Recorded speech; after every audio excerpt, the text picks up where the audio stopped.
बिस्मिल्लाह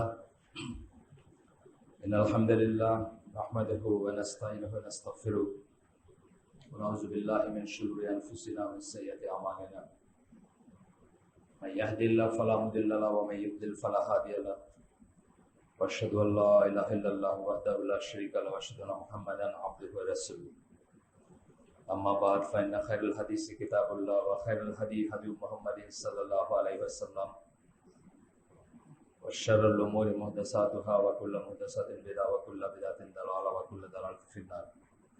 আসসালামু আলাইকুম ওয়া রাহমাতুল্লাহি ওয়া বারাকাতুহু। আমরা একটা বই ধরে একটা গুরুত্বপূর্ণ বিষয়ের উপর আমাদের গত হালাকাটা ছিল আল ওয়ালা ওয়াল বারা ফিল ইসলাম। ইসলামের শত্রু মিত্র অথবা বৈরিতা। ওয়ালা মানে হচ্ছে মিত্রতা বা বন্ধুত্ব, বারা মানে হচ্ছে বৈরিতা। ইসলামের বৈরিতা এবং বন্ধুত্বের কনসেপ্টটা কি, এটা নিয়ে এখনকার পৃথিবীর লিভিং স্কলারদের ভিতর যারা বেঁচে আছেন তাদের ভিতরে সবচেয়ে বড়দের একজন ডক্টর সালেহ আল ফৌজান, তার একটা বই, সেটা অ্যারাবিক বই, তার ইংলিশ ভার্সন থেকে আমরা পড়তেছিলাম। আমরা এর আগের দিন কয়েকটা আয়াত পড়ছিলাম, সবকটা রিপিট করার দরকার নেই, একটা আয়াত রিপিট করাটা প্রয়োজন ভাবতেছি আমি। সূরা মুজাদালা 58 নম্বর সূরা 22 নম্বর আয়াত, যেখানে আল্লাহ বলতেছেন যে যারা আল্লাহ এবং আখিরাতে বিশ্বাস করে তাদের ভিতর তুমি এমন কাউকে পাবে না। তুমি বলতে প্রাইমারিলি মুহাম্মদ সাল্লাল্লাহু আলাইহি সাল্লামকে বলা হচ্ছে। তুমি এমন কাউকে পাবা না যারা তাদের সাথে বন্ধুত্ব করে যারা আল্লাহ এবং রাসূলের বিরোধিতা করে, এমনকি যদি তারা তাদের বাবা হয়, তাদের ছেলে হয়, তাদের ভাই হয় অথবা তাদের নিকটাত্মীয় হয়। এই আয়াতটা নাজিল হওয়ার একটা বিশেষ পটভূমি আছে। আপনাকে বলছিলাম কিনা আমি জানি না, বলছিলাম নাকি আমি, এটা একটা পটভূমি আছে, একটা পটভূমিতে এটা নাজিল হয়েছিল। সেটা হচ্ছে আবু উবায়দা ইবনুল জাররাহ। আপনারা জানেন, ওনার নাম শুনছেন তো না? আবু উবায়দা ইবনুল জাররাহ আশারা মুবাশশারার শেষ জন, 10 জনের যে লিস্ট আছে শেষ নামটা ওনার। এটা আমরা বলছিলাম যে আমরা সবাই একটু পড়ে দেখবো ইনশাল্লাহ আশারা মুবাশশারা কারা। তার ভিতরে লাস্ট নামটা ওনার।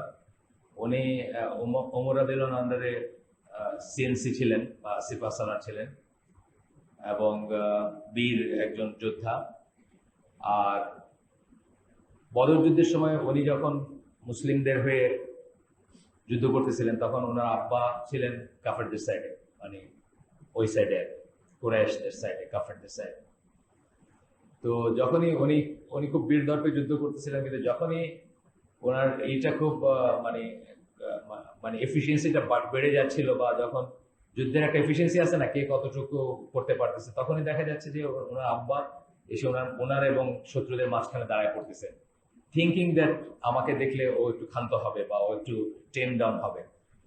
এই পর্যায়ে একসময় উনি এটা নিতে পারেন না, উনি তার আব্বাকে কতল করেন না, এবং তার অ্যাকশনটাকে সেকেন্ডেড করে এই আয়াতটা আসে।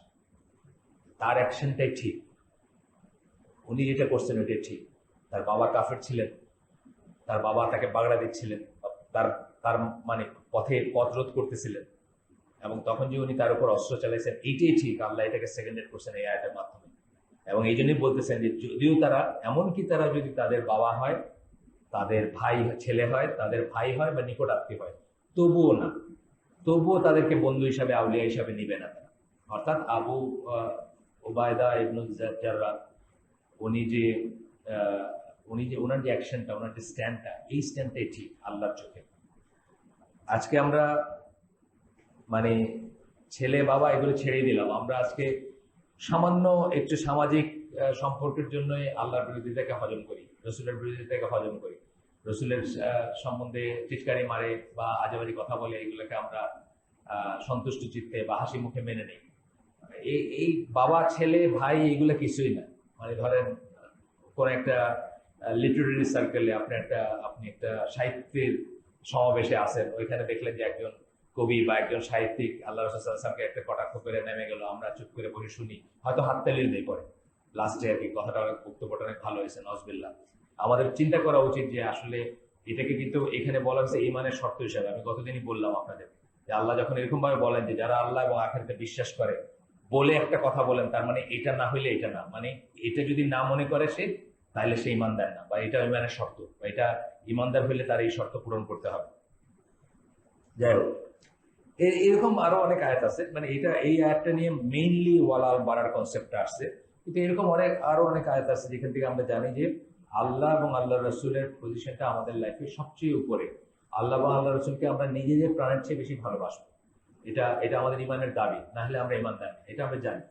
কিন্তু এক একটা ফর্মে আর কি, মানে এই ওয়ালা এবং বারা, এখানে যে আল্লাহ এবং আল্লাহ রসুলকে ভালোবাসার একটা ব্যাপার চলে আসতেছে, সেটা হয়তো আমরা অনেক সময় খেয়াল করি না। যখন আমাদের চোখে আঙুল দিয়ে দেখানো হয়, যেমন ধরেন আমরা বাংলাদেশের সবচেয়ে ভালো পেপার বলে যে পেপারটা কিনি, নিউজ পেপার, এই নিউজ পেপারটা আল্লাহ এবং আল্লাহ রসুলকে ভেরিফাই করে। অনেকভাবে তারা আল্লাহ এবং আল্লাহ রসুলকে অপমান করে, তাদের এগেনস্টে লেখে, আল্লাহ রসুলের এগেনস্টে কার্টুন বাইরে সেই পেপারে। তারা আমাদের ছেলেদের যখন ভালো রেজাল্ট হয় তখন তাদেরকে সম্বর্ধনা দেয়, সেই সম্বর্ধনায় তারা আরজ আলী মাতবরের বই দেয় তাদেরকে গিফট। আরজ আলী মাতবর একটা তৃতীয় শ্রেণীর নাস্তিক, প্রথম শ্রেণীর নাস্তিক না, প্রথম শ্রেণীর নাস্তিক হলে তার লজিকগুলো অনেক ভালো হইতো, তৃতীয় শ্রেণীর নাস্তিক। তার লেখা কিরকম, যেমন ধরেন আমি কয়দিন আগে একটা পড়লাম যে আল্লাহ নিজেকে রহমান রহিম বলেন, কিন্তু পোকামাকড় খায় ব্যাং, ব্যাং খায় সাপ, তো দয়া মায়া কোথায় থাকে? এইটা হলে তার তৃতীয় শ্রেণীর লজিক আমি বলছি। পোকামাকড়, আল্লাহ রহমান রহিম বলছেন না, মানে দয়ালু, কিন্তু সৃষ্টিতে দেখা যায় যে খালি মানে কি বলবো, মানে নিষ্ঠুরতা, মানে ব্যাং এক পোকামাকড় গিলে খাইতেছে, সে ব্যাংটাকে আবার সাপ খাইতেছে, মানে এই যে ফুড চেইনটা, এটা নিয়ে এসে প্রশ্ন করছে। এইটা তৃতীয় শ্রেণীর নাস্তিকতা। কারণ আমরা জানি আল্লাহ কখনো বলেন নাই যে আল্লাহ মানুষের উপরে মানে এত দয়ালু। এটা হলো ওয়েস্টার্ন কনসেপ্ট, বা এটা বৌদ্ধদের কনসেপ্ট বা কাফেরদের কনসেপ্ট, যে আমি পেটে খিদে নিয়ে বসে থাকবো, এটা পাখি মারতে পারবো না, কারণ এই পাখিটা অস্ট্রেলিয়া থেকে এত দূর কষ্ট করে আসছে বাংলাদেশে, বুঝছেন না? অহেতুক মারবো না। ইসলামে গেম হান্টিং হারাম, আপনারা এটা জানেন তো? গেম হান্টিং যেটাকে আমরা বলি, অর্থাৎ খেলার ছলে শিকার করা, এটা হারাম। কিন্তু আমার খিদে লাগছে, আমি পাখি বাঁচাইতে গিয়ে নিজে মরে যাবো, এটা কিন্তু ইসলাম বলে নাই কখন। সুতরাং এই মহাবিশ্বের সবকিছু মানুষের জন্য সৃষ্টি হয়েছে, এই বুঝটাও তার নাই। কিন্তু সে কিন্তু নাস্তিকদের অনেক বই আছে, তার আবার ইও আছে, ফ্যান আছে, তার আলাদা স্টল হয় বই মেলাতে, আরজ আলী মাতবরের বইয়ের আলাদা স্টল হয়। এটা হচ্ছে সহজে বাচ্চা ছেলেদেরকে, যাদের মাথায় এখনো পরিপক্ক হয় নাই, যারা দুনিয়া সম্বন্ধে কিছু জানা, যারা দিন সম্বন্ধে কিছু জানে না, যারা কোরআন সম্বন্ধে কিছু জানে, যারা আল্লাহ সম্বন্ধে কিছু জানে না, তাদেরকে খুব সহজে নাস্তিক বানানোর টুলস হচ্ছে আরজ আলী মাতবরের বই। তো এই পেপারটা আমাদের ফার্স্ট সেকেন্ড হয়, আমাদেরই একটা ভাই আছে দিনী ভাই, ইন্টারমিডিয়েটে ফার্স্ট হয়েছে, বুয়েটে ছিল, বুয়েটের টিচার, এখন পিএইচডি করতে বাইরে আছে। এই ছেলেটাকে যখন সম্বর্ধনা দেয় তার হাতে, তখন তারা আরজ আলী মাতবরের বই দিছে সম্বর্ধনাতে। তার মানে কি, তারা কি চাচ্ছে? আপনাকে নাস্তিক বানাইতে চাচ্ছে। অথচ এই পেপারটা আমরা সবাই গত বহু বছর ধরে কিনতেছি এবং একটা স্ট্যাটাস সিম্বল মনে করি। এই পেপারটা যারা পড়ে তারা নিজেদেরকে রুচিশীল মনে করে, তাহলে তারাও কিন্তু এই ক্যাটাগরিতে পড়বে যে হে মোহাম্মদ, তুমি, যারা আল্লাহ এবং আখিরাতে বিশ্বাস করে তাদের মাঝে এমন কাউকে পাবা না যারা ওই সমস্ত লোকদের ভালোবাসে যারা আল্লাহ আল্লাহ রসুলের বিরোধিতা করে। এমনকি তারা যদি তাদের বাবা হয়, ছেলে হয়, বা ভাই হয়, অথবা নিকটাত্মীয় হয়। এই যেমন নিকটাত্মীয় না, এই পেপারটা যারা বাইর করে নিকটাত্মীয় না, আমার ভাইও না, বাবাও না, ছেলেও না, তথাপি আমরা তাদেরকে ভালোবাসি। এমনকি যদিও তারা আল্লাহ রসুলের এগেন্সে কার্টুন বাই করে, যদিও তারা আমাদের ছেলেদেরকে সম্বর্ধনায় নাস্তিক বানানোর জন্য নাস্তিকতার বই দেয়, তথাপি কিন্তু আমরা তাদেরকে বছরের পর বছর পয়সা দিয়ে যাচ্ছি। লক্ষ লক্ষ মানুষ একদিনে 8 টাকা করে, আজকে এখন কত যায় না, 10 টাকা হয়তো না, পেপারে তো 12, আচ্ছা 12 টাকা দাম এখন। একদিনে 12 টাকা দিলে 1 লক্ষ লোক কিনলে 12 লক্ষ টাকা, ওদের সার্কুলেশন নাকি কয়েক লক্ষ। সো এগুলো চিন্তার ব্যাপার, ওয়ালাল বাড়ার কনসেপ্টটা অনেক চিন্তার, অনেক গভীর ব্যাপার। প্রতিদিন আপনার সামনে আসবে এই ফ্যাক্টরটা, প্রতিদিন আসবে। আপনি যখন এই শান্তিনগর বাজারে যাবেন, একটা লোক মাথায় টুপি পরে দাঁড়িয়ে নিয়ে বেগুন নিয়ে বসে আছে, পাশে আর একটা লোক ওই MP3 মোবাইলে জাম্বুরা মার্কা গান শুনতে শুনতে বেগুন বেচতেছে। দুইজনের ভিতর আপনি কাকে প্রেফার করবেন? অবশ্যই দাঁড়িয়ে টুপি আলাদা, এটা আপনার ভিতর থেকে আসতে হবে। এটা ওয়ালাল বাড়ার দাবি আপনার কাছে, যে যে আল্লাহর প্রিয়, যে আল্লাহর মতো করে চলতেছে, যে সুন্নাহর উপর আছে, যে আল্লাহকে ভালোবাসে, তাকে আপনি যে হারাম গান শুনতেছে বৈশা ওইখানে, তার চেয়ে বেশি প্রেফার করবেন। এটা আপনার কাছে ইমানের দাবি। এটা আমরা অনেকেই জানি না, আমাদের দেশে এটা নিয়ে কেউ কিছু বলেও না, এই কনসেপ্টই নাই আমাদের দেশে। আসেন, আমরা গতদিন পড়তেছিলাম 10টা পয়েন্ট পড়বো, আমরা 5টা পর্যন্ত আসছিলাম, যে আপনার ভিতরে যে কাফেরদের জন্য অহেতুক ভালোবাসা আছে, আপনি যে কাফেরদেরকে প্রেফার করেন, তাদেরকে ভালোবাসেন, তাদেরকে পছন্দ করেন, তাদেরকে শ্রদ্ধা করেন, তাদের মতো হইতে চান, তার কতগুলো আলামত আমরা পড়তেছিলাম। 5 নম্বর আলামতে এসে আমরা আটকাইছিলাম। গত 5 নম্বর আলামতটা কি ছিল মনে আছে? কি ছিল? যে তাদেরকে আপনি উপদেষ্টা বানাবেন, এক্সপার্ট বানাবেন, কি পজিশনে বসাবেন। কি পজিশন মানে কতগুলো পজিশন আছে যেখানে বিধর্মীদের বা কাফেরদেরকে বসাইতে আল্লাহ রসুল নিষেধ করছেন। এখানে আমরা কোরআনের আয়াত পড়ছিলাম, সূরা সূরা আলে ইমরানের 118 থেকে 20 নম্বর আয়াত পড়ছিলাম আমরা। এখানে আমরা স্টপ করছিলাম যে হে বিশ্বাসীগণ, তোমরা তোমাদের বিতানা মানে অ্যাডভাইজার, কনসালটেন্ট, হেল্পার, ফ্রেন্ড, অনেক কিছু হতে পারে। বিতানা এক্সপার্ট হিসাবে, আমার কোথাও একজনকে আমরা একটা এক্সপার্ট হিসাবে নিলাম, আমরা নিই না এক্সপার্ট, শিক্ষার expert, security expert, military expert, বা আরো কিছুর এক্সপার্ট। আমাদের কতগুলো নাজুক জায়গা আছে না, যে কোনো দেশের কতগুলো নাজুক জায়গা আছে, যে কোনো জাতির নাজুক জায়গা আছে। টেলিকম একটা জায়গা, যেমন টেলিকমে যদি আপনি আমাদের প্রাইম মিনিস্টার কি বলতেছে চাইলে একজন টেলিফোনের লোক সব জানতে পারে, তাহলে এটা একটা নাজুক জায়গা। এইটাতে একটা মুসলিম দেশে কাফের থাকবে না, বা বিদেশি থাকবে না। বিদেশি বলতে এই যে যাদের কথা আমরা বললাম, কনসালটেন্ট যেগুলো আমরা দেখছি যে আমাদের দেশের অনেক জায়গা দিয়ে আমি হাঁটতে পারি না, কিন্তু বিদেশিরা হেঁটে যাচ্ছে, বিদেশিরা গাড়ি নিয়ে ফ্ল্যাগ উড়ে যাচ্ছে, আছে না এরকম জায়গায়? এরকম ব্যাপার আছে। এইটা আল্লাহ না করতেছে। সেই কোরআন যখন নাজিল হয়েছে তখন আল্লাহ আমাদেরকে সাবধান করে দিয়েছেন, আমরা এখনো শিখি নাই, এটা মিনিং কি আমরা এখনো জানি না। এটা আল্লাহ বলতেছেন যে হে বিশ্বাসীগণ, তোমাদের বিতানা হিসাবে তাদেরকে নিও না, দোজ আউটসাইড ইউর রিলিজিয়ান, তোমাদের দিনের বাইরে যারা তাদেরকে নিও না। সেখানে ব্র্যাকেটে গিয়ে দিচ্ছেন Jews, Christians and hypocrites, Jew, ইহুদি, খ্রিস্টান এবং মুনাফিক, তাদেরকে নিও না। মুশরিক অফকোর্স বাই এক্সটেনশন আসবে। Since they will not fail to do their best to corrupt you, তারা তোমাদেরকে নষ্ট করার কোনো চান্স ছাড়বে না। আপনি দেখতেছেন না যে আমরা কিভাবে নষ্ট হয়ে যাচ্ছি, আমরা সাংস্কৃতিক আগ্রাসনে নষ্ট হয়ে যাচ্ছি না। কারা নষ্ট করতেছে? আমাদের কাফেররা, বিদেশিরা। আমাদের এখন এই যে বিদেশি এই প্রাইভেট ইউনিভার্সিটি গুলোর বনানী পল্লীতে আপনি দেখবেন অনেক সাদা চামড়া ঘোরাঘুরি করতেছে, সাদা চামড়া টিচাররা ঘোরাঘুরি করতেছে। এই সুবাদে কি হয়? পার্টি হচ্ছে, মিক্স পার্টি হচ্ছে, মদ হচ্ছে। আপনারা আমার চেয়ে ভালো জানবেন যদি আপনারা একটু খোঁজ খবর রাখেন বনানীর পল্লীতে কি চলে। কারা করতেছে? এরা কাফেররা করতেছে, সাদা চামড়ারা করতেছে, ইহুদিরা করতেছে, খ্রিস্টানরা করতেছে। তাদের তাদের চরা করতেছে। আপনার একটা চার্জ শেষ করে একটা দিল আপনাকে, একটা কোন একটা কেউ কথা বলে উঠলো আর কি এটার ভিতর থেকে। যাই হোক, সমস্যা না করো না, একটা চার্জ বলে বা কিছু। সো তারা করাপ্ট করার কোনো সুযোগ ছাড়বে না, তারা ছাড়ে নাই কখন। তারা করাপ্ট করার কোনো সুযোগ ছাড়বে না, তারা ছাড়ে নাই। যারা এই যে মিশনারি আসে, আপনি জানেন তারা কি করে? তারা করাপ্ট করে না আমাদের, তারা করাপ্ট করে। তারা আমাদের নাচ শেখায়, গান শেখায়, কবিতা শেখায়, বাইরে পাঠায়, ঘর থেকে বাইর করে। এনজিওরা কি করতেছে? এনজিওরা করাপ্ট করতেছে, আমাদেরকে করাপ্ট করে তারা। They desire to harm you severely, আপনার একটা সিভিয়ার ক্ষতি করতে চায়। সবচেয়ে বড় ক্ষতি কি আমাদের যে মুসলমানের? সবচেয়ে বড় ক্ষতি কি? ঈমান হারানো, সে জাহান্নামী হবে। এটাই তো সবচেয়ে বড় ক্ষতি, এর চেয়ে বড় কোনো ক্ষতি হয় না। এই ক্ষতিটা তারা করতে চায় না। আপনার নরওয়েজিয়ান, সুইস, ডেনিশ এনজিও এই দেশে কাজ করে। তাদের দেশে কিন্তু দিনের মানে খ্রিস্টিয়ানিটি দিনের ডিও নাই, মানে কোনো চিহ্নই নেই। ওইখানে কিন্তু তারা এটা করতে পারে না। আমাদের দেশে এসে তারা কিন্তু 19টা ডেনোমিনেশনের চার্চ এখানে কাজ করে, 19টা সাবসেক্ট, মানে ওদের ফেরকা, খ্রিস্টিয়ানিদের 19টা ফেরকা এখানে কাজ করে। এটা খনি একটা, বুঝছেন? খনি একটা খনি। এখানে গরিব মানুষ দুটা ভাত দিলে, দুটো কাপড় দিলে, একটা স্কলারশিপ দিলে, একটা নাচাইলে, গান গাইলে এরা ইমান হারায় ফেলে। এবং তারা আপনার এগেনস্টে কি? আমি তো কোরআন পড়ি না, কোরআন পড়ে কোরআনের জানি না, তারা কোরআনের আয়াত ইউজ করে। লা ইকরাহা ফিদ-দীন, দিনের ব্যাপারে জোরাজুরি নাই। কোরআনের আয়াত দিয়ে আপনাকে দলিল দিচ্ছে, দিনের ব্যাপারে জোরাজুরি নাই। কাজে আমার এই খ্রিস্টিয়ান, আমার এই এনজিওতে যদি কেউ আসে, আমার এখানে যদি কেউ আসে, তুমি বাবা না করতে পারবা না, তুমি হুজুর না করতে পারবা না, তুমি। কিন্তু আমরা তো কোরআন পড়ি না। এই আয়াতটা কেন নাজিল হয়েছিল? এটা মানে কি? এটা মানে কি দিনের ব্যাপারে জোরাজুরি নেই মানে আপনি আপনার ছেলেকে বলতে পারবেন না নামাজ পড়ো? অবশ্যই বলতে পারবেন।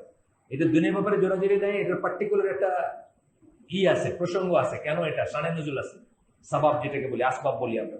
কি সেটা হচ্ছে যে মদিনার যারা মুশরিক ছিল, তারা ইহুদিদেরকে মনোথেস্টিক বা ভালো ধর্মের মানুষ মনে করে তাদের বাড়িতে তাদের বাচ্চা কাচ্চা দিয়ে দিত। বিশেষ করে অনেকদিন বাচ্চা কাচ্চা না হইলে, একজনের একটা বাচ্চা অনেকদিন পরে হইলো, সেই বাচ্চাটাকে ওইখানে বড় হইতে দিত, যেটা ভালো ধর্মের জায়গায় বা ভালো এসে বড় হোক, সে ভালো এনভায়রনমেন্টে বড় হোক, এটা তারা বুঝতো। তো যখন মদিনার থেকে ইহুদি ট্রাইবদের বিতরণ করা হলো না, মানে যখন তাড়ায় দেওয়া হলো বা তাদেরকে বের করে দেওয়া হলো, বলা হলো, তখন এরা জোর করে তাদের এক সময় বাচ্চা যাদেরকে দিয়ে দিচ্ছে, যারা ইহুদি হিসেবে বড় হয়েছে, তাদেরকে আবার জোর করে রেখে দিতে চাইছে, যে না, এদেরকে নিয়ে যেতে পারবো না, এরা আমাদের, আমরা রেখে দিব এদের। তখন এই আয়াতটা নাজিল হয় যে দিনের ব্যাপারে জোরাজুরি নেই, অর্থাৎ সে যদি তার ধর্ম পালন করতে চায়, আহলে কিতাব ইহুদি, তাকে তুমি জোর করে করতে পারবে না। এবং এটা বেসিক্যালি আহলে কিতাবদের ব্যাপারে বলা হয়েছে যে আমরা কোনো আহলে কিতাবদের, আমাদের দেশে যে একটা খ্রিস্টান কমিউনিটি থাকে, একটা গির্জা থাকে, তাদেরকে আমরা জোর করে মুসলমান বানাতে পারবো না। একটা যদি থাকে, আপনার ইহুদিদের যদি সিনাগগ থাকতো আজকে ধরেন কোনো দেশে আছে, তাকে আমি জোর করে মুসলমান বানাতে পারবো না। এইখানে আসছে কথাটা লা ইকরাহা ফিদ্দিন, সূরা বাকারা 256 নম্বর আয়াত। কিন্তু এটা একটা মুসলমানের বেলা প্রযোজ্য না। একটা মুসলমান যদি ওপেনলি মুসলমান থেকে কাফের হয়ে যায় এবং সে ইসলামকে করে, সে তো মুরতাদ, তার সে শাস্তি হচ্ছে মৃত্যুদণ্ড, ইসলামিক স্টেট। তাকে বোঝানো হবে ডেকে যে তুমি তবা করো, তোমাকে সময় দেওয়া হলো, সে যদি তবা না করে তার মৃত্যুদণ্ড। জোরাজুরি আছে না? জোরাজুরি আছে দিনের ব্যাপারে, কি বলছেন না? আপনার 7 বছরের বাচ্চাকে বলতেছে নামাজের জন্য বলতে, 10 বছরের প্রহার করতে বলছে, এগুলো জোরাজুরি না? অবশ্যই জোরাজুরি আছে। এবং ফর ইয়োর ইনফরমেশন, কোন মুসলিম স্টেটে কোন missionary action simply not permitted, forbidding যেটাকে বলে, কোন মুসলিম স্টেটে, দেশে মিশনারি অ্যাকশন, খ্রিস্টিয়ান হোক, ইহুদি হোক বা আর যে কেউ হোক, সিম্পলি ফরবিডেড, সিম্পলি নিষিদ্ধ। কিন্তু আমরা এগুলো জানি না, পড়ি না, তর্ক করি, এবং এই আয়াতটা দিয়ে আপনাকেই সে ঘায়াল করতেছে, আপনাকে এসে বোঝাই দিতেছে ধর্মের ব্যাপারে কোনো জোরাজুরি নেই। তসলিমা নাসরিন কোরআন চেঞ্জ করতে বলছে, তো আপনাদের কি হয়েছে? আপনারা জোরাজুরি করেন।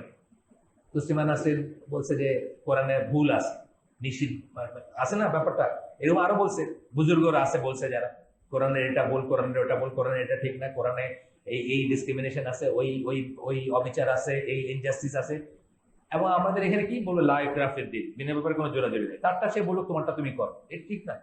এই কনসেপ্টটা আমরা জানি না, এই জন্য আমরা অনেক সময় এটা চুপ করে থাকি। আসেন তারপরে কি বলতেছেন, hatred has already appeared from their mouths, তাদের মুখ থেকে অলরেডি ঘৃণা ছড়াইছে। ইহুদিদের, খ্রিস্টানদের তখনকার, এখনকার কি ঘৃণায় কোনো রাগ ডাক আছে না? কোনো রাগ ডাক নাই। আগে হয়তো একটু রাগ ডাক ছিল, এখন কোনো রাগ ডাক নাই। আপনি দেখেন পেজেস আফটার পেজেস পাবেন মুসলমানদের নিয়ে লেখা। সেপ্টেম্বর 11-এর পরে তো আমরা মানে একদম মানে আমাদের কোনো আত্মপক্ষ সমর্পণের কিছু নাই, আমরা অটোমেটিক্যালি সন্ত্রাসী, অটোমেটিক্যালি আমরা আমরা পৃথিবীর সবচেয়ে নিকৃষ্ট জাতি, অটোমেটিক্যালি। আপনি দেখবেন একটা এয়ারপোর্টে দেখবেন যে বিরাট লাইন, সেই সেই সেই সেই যেতে একটা দাঁড়িয়ে আসলো, বাস লাইনটা স্টপ হয়ে গেল। যে কোনো এয়ারপোর্ট, ইউরোপিয়ান, আমেরিকান, এমনকি সিঙ্গাপুরে আপনি দেখবেন একটা দাঁড়িয়ে টুপিয়াল আসলো, বাস লাইনটা স্টপ। নতুন করে মানে কোয়েশ্চেন শুরু হয়ে গেল যে আপনি কোথেকে আসেন, কোথায় যাবেন, অ্যাজ ইফ আপনি সারা দুনিয়ার সেকেন্ড গ্রেড সিটিজেন, সারা দুনিয়ার সব সন্ত্রাস আপনার ভিতরে। মানে আমি আমার কথাই বলি যে মানে এই আমাদের দেশে যারা সকল জঙ্গি জঙ্গি তৎপরতা যারা চালাইছেন, তারা কি লাভ করছেন আমি জানি না, তবে ক্ষতি যে করছেন এটা আমি বুঝি। আমি একদিন সোহাগের বাসের নাইট কোচে চিটাং যাচ্ছি, আমি বয়স্ক মানুষ, তো আমার দাড়ি সাদা হয়েছে, নাইট কোচে যাচ্ছি সোহাগের বাসে, তো একেবারে রাস্তা থেকে মানুষ যায় না, এয়ার কন্ডিশন বাসগুলো আর কি, যেগুলো এখন জানি না কি অবস্থা, আগের কথা। তো মেটাল ডিটেক্টর একটা আসেন নিয়ে দাঁড়া হয়েছে, কত বগল কাটা, বব কাট, চুল সব উঠে যেতেছে, কাউকে কিছু বললো না। আমার কাছে এসে সে পুরো শরীরে মেটাল ডিটেক্টরটা এই করলো, কারণ কি আমার দাঁড়িয়ে আছে। সিম্পল কথা, আমি নিজ দেশে আমি অ্যাপার্থিয়েট, আমি সন্ত্রাসী, আমি আমি মুজরিম, অটোমেটিক মুজরিম, কারণ আমি আল্লাহর মতো করে চলতেছি, আর কোনো দোষ নেই। সে আমাকে জিজ্ঞেসও করে না আপনি কে, কোথায় যাচ্ছেন, আমার গায়ে মেটাল ডিটেক্টর ধরলো। আমরা তো মানে ধরেন আমার ব্যক্তিগতভাবে বলতেছি, একজন মানুষের পাকা দাড়ি, আমার তাকে কিছু জিজ্ঞেস করতে লজ্জা লাগে। আমাদের আদব না এটা, মুসলমানদের আদব না এটা, তাদেরকে জিজ্ঞেস করতে লজ্জা লাগে যে আপনি কোথায় যাচ্ছেন বা কি।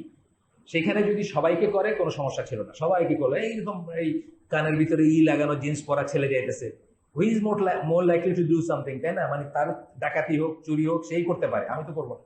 কিন্তু আমার গায়ে মেটাল ডিটেক্টর লাগে কেন?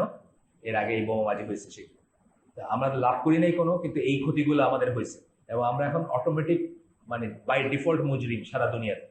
যাই হোক, hatred has already appeared from their mouth, তাদের মুখ থেকে অলরেডি ঘৃণা ছড়ায় পড়ছে।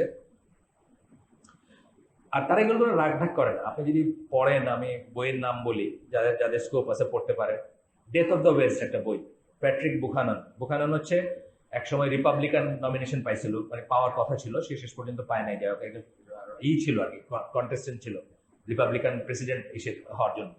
সে লেখছে ডেথ অফ দ্য ওয়েস্ট। সে বলছে যে এই মুসলমানগুলো যেভাবে বংশবৃদ্ধি করে, এতে যদি চলতে থাকে তাহলে পশ্চিম শেষ হয়ে যাবে এমনিতেই। এগুলো বলতে তারা কোন রকম রাগ ঢাক করে। এই জন্ম নিয়ন্ত্রণের জন্য এগুলো সব আপনার জন্য, এগুলো তাদের জন্য নাকি? সুপ্রিম ওয়াইডদের জন্য কোনো জন্ম নিয়ন্ত্রণ না। ওরা পোপ আরো উল্টা বলে যে তা বেশি বেশি করে বাচ্চা নেও, নাইলে কিন্তু আমরা শেষ হয়ে যেতেছি। জন্ম নিয়ন্ত্রণ হলে সব আমরা এই মুসলিমদের জন্য, এই সন্ত্রাসী মুসলিম বা 2 নম্বর সিটিজেন পৃথিবীর মুজরিম মুসলিমদের জন্য জন্ম নিয়ন্ত্রণ। কারণ এদের সংখ্যা যদি করে না রাখা যায় তাহলে পৃথিবী এরা খায় ফেলবে, এরকম একটা ব্যাপার। কিন্তু এরা পৃথিবী খায় না, এরা পৃথিবীকে দিছিল। এদের এদের জিনিস লুটপাট করে পৃথিবী চলতেছে। আপনি যদি খুব এইভাবে চিন্তা করেন, সারা পৃথিবীর এনার্জি রিসোর্স কোথা থেকে? সারা পৃথিবীর এনার্জি সাপ্লাই কোথা থেকে? মিডল ইস্ট থেকে।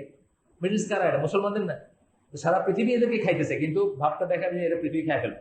পৃথিবী মানে পিলপিল করে বড় হয়েছে এইভাবে করে। অনেক খোলাখুলি আমার কাছে লিটারেচার আছে, আপনারা নিয়ে পড়ে দেখেন কি বলতেছে তারা আপনাদের সম্পর্কে। আমরা জানি না এগুলো, আমরা এগুলো পড়ি না, আমরা বুঝি না। আমরা কি বলবো, মানে ক্যাটল, মানে গবাদি পশুর মতো জাবর কাটতে কাটতে খায়া বাচ্চা দিয়া মরে যায়, জন্মায় এবং মরে যায়, ভোগ বিলাসের ভিতর দিয়ে জন্ম নিয়ে মরে যাচ্ছে। তারপরে বলতেছেন কি যে but what their breast conceal is worse, তাদের বুকের ভিতরে যেটা তারা লুকায় রাখে এটা আরো ওয়ার্স। আমার কাছে লেখা আছে, দলিল আছে, বলছে লেটস নিউক মক্কা। ওই সময় সেপ্টেম্বর 11 পরে মক্কাকে নিউক্লিয়ার বোম মেরে উড়াই দিতে বলতেছে। এত কথার কি দরকার? Let's arrest all their religious leaders, kill them. এই সোজাসুজি কথা। আমেরিকান এসে আমি নিজে পড়ছি, আমার কাছে দলিল আছে, আমি দেখাই দিতে পারি। সরাসরি কথা। সবকটা রিলিজিয়াস লিডারে ধরে মাইরে ফেলো, মক্কা নিউক্লিয়ার বোম মেরে উড়াই দেবে। এইসব তাদের ভেতরে আছে। ওই সময় একটা সময় বলছিল, আবার চুপ করে আছে, কিন্তু এগুলো তাদের ভিতরে আছে। এটাই আল্লাহ বলে দিচ্ছেন আপনাকে। আল্লাহ বলতেছেন আপনাকে, বলতেছে যে তাদের ভিতরে যেটা আছে, but what their breast conceal is for worse, এটা আরো অনেক খারাপ। তোমরা এর সম্বন্ধে সাবধান থাকো। আল্লাহ আপনি সাবধান থাকতে বলতেছেন, আল্লাহ তাকে মারতে বলতেছেন না, শুধু সাবধান করে দিচ্ছেন যে তোমরা সাবধান থাকো, তাদেরকে বন্ধু হিসাবে নিও না, তাদেরকে ট্রাস্ট করো না, তাদেরকে নাজুক জায়গায় বসায় না, যে জায়গায় সে তোমার সমস্ত ইনফরমেশন বাইরে নিবে এবং তোমারে যখন ইচ্ছা যা ইচ্ছা করবে। আর এই কথা আল্লাহ বলতেছেন। আল্লাহ বলতেছেন, indeed we have made plain to you the আয়াত। আয়াত মানে এখানে প্রুফ। তোমাদের কাছে আমরা প্রুফ দিয়ে দিলাম, প্লেন প্রুফ দিয়ে দিলাম। আল্লাহ বলতেছেন আমাদেরকে, ইফ ইউ আন্ডারস্ট্যান্ড, তোমরা যদি বুঝতা, তোমরা যদি বুঝো, তোমরা যদি খেয়াল করো, you are the ones who love them but they love you not. আমরা সাদা চামড়া বলতে গদগদ হয়ে যাই না? পিছনে সাহেব সাহেব করে দৌড়াইতেছে, দেখেন একটা সাদা চামড়া ক্যামেরা একটা নিয়ে যেতেছে, পিছনে দেখবেন 10টা মানুষ তার পিছিয়ে পিছিয়ে যাইতেছে। আমরা তাদেরকে ভালোবাসি, তাদের মতো হইতে চাই। দ্য আদার যেটাকে বলি আমরা, আমরা তাদের মতো হইতে চাই। But they love you not, তারা আপনাকে ভালোবাসে না, তারা আপনাকে মিসকিনি মনে করে, তারা আপনাকে ফকির মনে করে, তারা আপনাকে কীটপতঙ্গ মনে করে। ওই যে ডেথ অফ দ্য ওয়েস্ট বইটা যদি পড়েন, আপনাকে কীটপতঙ্গ মনে করে। তারা আরেকটা মেয়ে বই লিখছে, ইটালির কথা লিখছে। ইটালিতে যে হারে বাংলাদেশি মুসলিমরা আসতেছে, তাতে ইটালি পুরাটা তারা দখল করে নেবে। এবং এরা ওয়ার্ম মানে কি, পোকা আছে না, এই যে এরকম করে হাঁটে যে পোকা, এরকম করে তারা রিপ্রোডিউস করে। মানে এদের এত বাচ্চা কাচ্চা হয় যে তারা সমস্ত জগৎ খায় ফেলবে। এগুলো আমাদের সম্বন্ধে কথা বলে তারা। অথচ আমরা এখন একটা ইটালিয়ান যখন আসে, একজন আমেরিকান পিছিয়ে পিছিয়ে, মানে কি সার্ভিস দিব আমরা, কি করে ধন্য হবো, একটু কথা বলে একটা হাত মিলাই, এরকম করি না আমরা? এরকম করি আমরা। আমি নিজে দেখছি এটা করতে। আপনি দেখেন বনানীর রাস্তায় হাঁটতেছে, সাথে আমরা একটা পিছিয়ে পিছিয়ে কতজন হাঁটতেছে তার সাথে। and you believe in all the scriptures, তোমরা সমস্ত আসমানি কিতাবে বিশ্বাস করো। আমরা তো বলি আমানতু বিল্লাহি মালাইকাতি কুতুবি রুসুলি ওয়াল ইয়াউমিল আখিরি কাদার খাইরি শারি। কুতুবি যখন বললাম মানে কি, আল্লাহর কিতাব সমূহে আমরা বিশ্বাস করি, সকল আসমানি কিতাবে বিশ্বাস করি আমরা। তারপরে বলতেছেন কি, while they disbelieve in your book the Quran, তারা তোমার কিতাবকে বিশ্বাস করে না তারা। এইগুলো আমরা বুঝি না। আমরা অনেক সময় তাদের একটা কথা দিয়ে দলিল স্থাপন করতে চাই। ফর এক্সাম্পল মাইকেল হার্টের 100 যে বইটা, ওইটা নিয়ে আমরা খুব গর্ব করি। দেখছো এখানে মাইকেল হার্ট কি করছে, 100 জন পৃথিবীর সবচেয়ে প্রভাবশালী ব্যক্তির ভিতরে 1 নম্বরে রাসূল সাল্লাল্লাহু আলাইহি ওয়াসাল্লামকে দিছে। কত বড় একটা দলিল এটা আমাদের জন্য। কিন্তু পরে কি লিখছে এটা আমরা পড়ি না। পরে লিখছে কি, he is also the author of their holy book Quran. রাসূল সাল্লাল্লাহু আলাইহি ওয়াসাল্লাম আর লিখছেন, কি বলে, কোরআন লিখছেন। কত বড় এই কথা। আপনার ইমান থাকবে আপনি যদি মনে করেন, আপনি ইমান থাকবে না। তার মানে কি, সে আপনার স্ক্রিপচারে বিশ্বাস করেন, কিন্তু আপনি গদগদ মাইকেল হার্ট বলছে এই কথা, আল্লাহ রাসূল সাল্লাল্লাহু আলাইহি ওয়াসাল্লামকে 1 নম্বর বলছে। এটা কি তার বলার অপেক্ষা রয়েছে নাকি? আল্লাহ কি তার মুখাপেক্ষী যে সে বললে আল্লাহ রাসূল 1 নম্বর পার্সোনালিটি হবেন? আমরা এমনি জানি সারা পৃথিবীতে প্রতি মিনিটে কোনো না কোনো মিনার থেকে যার প্রশংসা করা হচ্ছে তিনি হচ্ছেন আল্লাহ রাসূল সাল্লাল্লাহু আলাইহি ওয়াসাল্লাম। চাইলেও তারা ওয়ালাউ কারিহাল কাফিরিন বা কারিহাল কাফিরুন বা কারিহাল মুশরিকুন, তারা যদি ঘৃণাও করে, তারা যদি নাও চায়, তবু এটা হবে, হচ্ছে না? চাক বা না চাক, প্রতি মিনিটে কোনো না কোনো মিনিট থেকে আশহাদু আন্না মুহাম্মাদুর রাসূলুল্লাহ বলতেছে না? আল্লাহ রাসূল সাল্লাল্লাহু আলাইহি ওয়াসাল্লামের নাম উচ্চারিত হচ্ছে। তো এটাকে আমরা তাদের মুখাপেক্ষে নাকি যে তারা বলবে যে উনি 1 নম্বর ইনফ্লুয়েন্সিয়াল লোক না? আমাদের সেটা দরকার নাই, কিন্তু আমরা বুঝি না যে তারা কিভাবে আমাদের ইসে অবিশ্বাস করে, কিভাবে তাদের ভিতরে ঘৃণা আছে, কিভাবে তারা বিষ ছড়ায় দেয়। আমাদের একটা ইয়ুথ, যখন আমরা তাকে বলি, একটা ইয়াং ছেলে, ইন্টারমিডিয়েটের ছেলে, যে আপনি এই বইটা পড়ে দেখেন, মাইকেল হার্টের বই, আমরা কিন্তু তাকে আরেকটা জিনিসের দিকে এক্সপোজ করতেছি, সে ওই লাইনটা পড়বে, he is also the author of their holy book Quran, তাই না? এই লাইনটা যদি পড়ে বা এই বক্তব্যটা আছে ওইখানে, এটা পড়লে তার মনে কি হবে, ও আল্লাহ রাসূল সাল্লাল্লাহু আলাইহি ওয়াসাল্লাম কোরআন লিখছেন তাহলে বসে বসে, কারণ ওইটা বিশ্বাস করা মানে তো আমি এটাও তাকে বলতেছি। And when they meet you, they say, we believe. যখন তারা আপনার সাথে দেখা হয়, তারা বলে যে আমরা বিশ্বাস করি। তারা এখন ইন্টারফেট ডায়ালগের কথা বলে। দেখেন, প্রায় এই কথাটা বাংলাদেশে এখন আসছে, কিন্তু ইন্টারফেট ডায়ালগ আমি আগে একদিন বলছি। আপনি কি কোনো ডায়ালগ হইতে পারে নাকি? আপনি কি ছাড়বেন বলেন তো? আপনি কি ছাড়বেন? কোরআনের একটা অক্ষর ছাড়বেন? ধরেন ওরা বললো যে আপনার এখানে $500 বিলিয়ন একটা গ্র্যান্ট দিয়ে দিবে, আপনাকে শুধু কোরআনের একটা অক্ষর ত্যাগ করতে হবে, একটা অক্ষর, একটা জের বা একটা জবর চেঞ্জ করতে হবে, আপনি করতে পারবেন? পারবেন না। তো গিভ এন্ড টেক কোথায়? ইন্টারফেট ডায়ালগের কি আছে? এরকম ডায়ালগ নাই। ডায়ালগ এটা হইতে পারে যে ধরেন, আচ্ছা ভাই, আমরা এখানে থাকতে চাই, শান্তিতে থাকবো, তোমরা আমাদের ডিস্টার্ব করো না। হ্যাঁ, ঠিক আছে। আল্লাহ যে আমানত, আল্লাহ তোমাদেরকে যে নিরাপত্তা দিচ্ছেন, যে আমানা দিচ্ছেন, সে আমানা তোমাদের আছে। আল্লাহ, বললাম না একটু আগে যে তাদেরকে লা ইকরাফিদ দ্বীন, লা ইকরাফাদ দ্বীন মানে ইকরাফিদ দ্বীন, আমি কি বললাম যে দ্বীনের ব্যাপারে কোনো জোরাজুরি নেই। এই কথাটা আহলে কিতাবদের বেলায় প্রযোজ্য।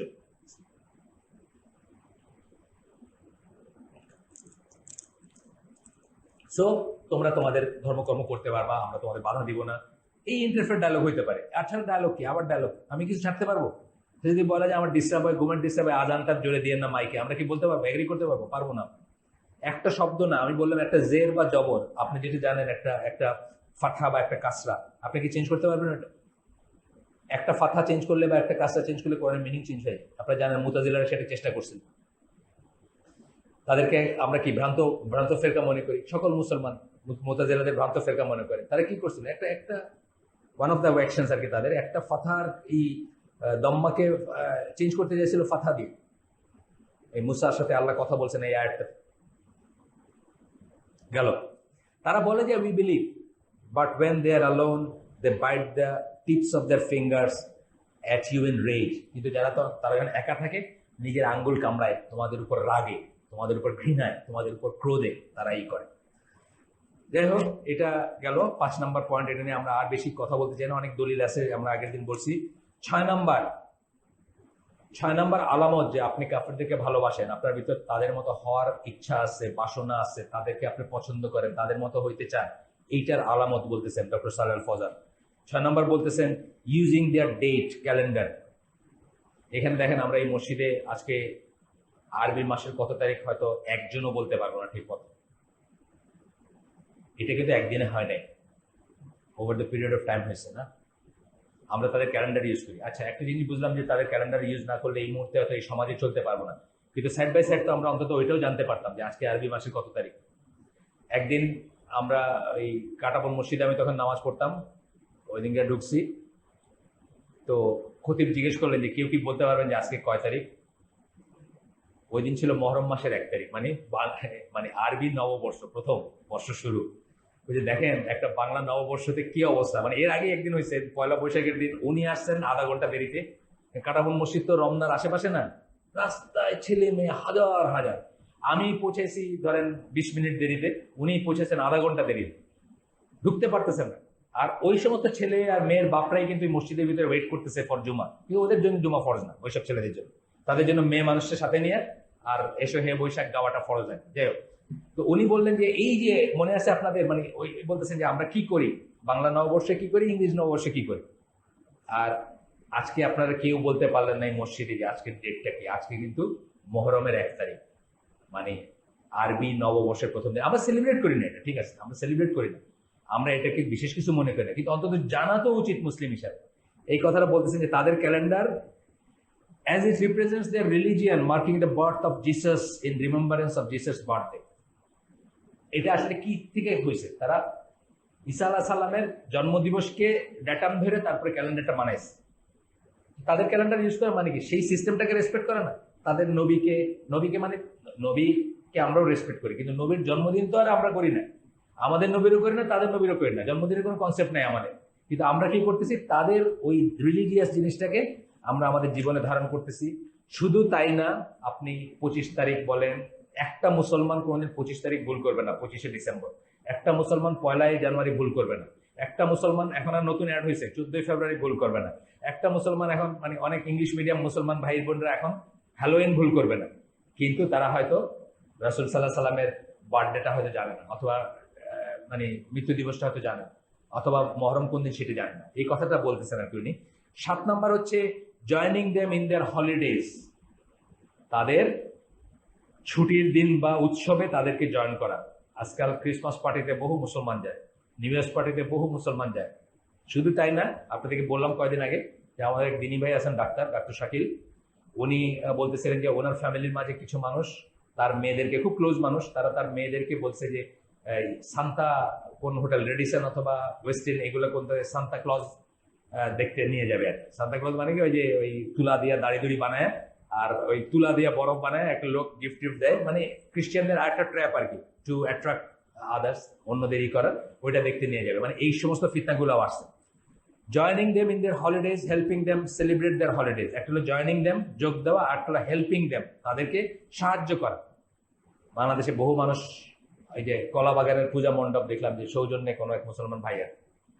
তারপরে সরস্বতী পূজা হইলো বাংলাদেশ ইউনিভার্সিটি এই মোহাম্মদপুরে, প্রধান অতিথি হচ্ছেন মুসলমান এবং প্রধান বক্তা হচ্ছেন মুসলমান সরস্বতী পূজা।